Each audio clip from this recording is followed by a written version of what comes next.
नमस्कार मित्रांनो, लग्नानंतर होईलच प्रेम याचा नुकताच नवीन प्रोमो आपण बघितला आहे.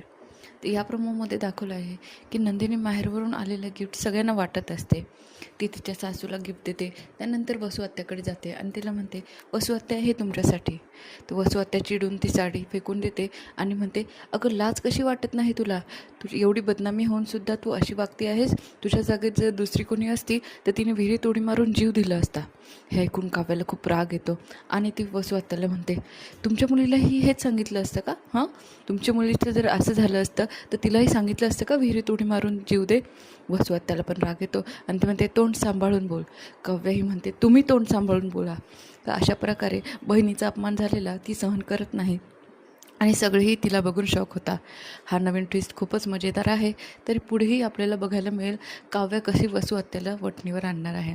तरी माझ्या चॅनलला लाईक करा, सबस्क्राईब करा. थँक्यू.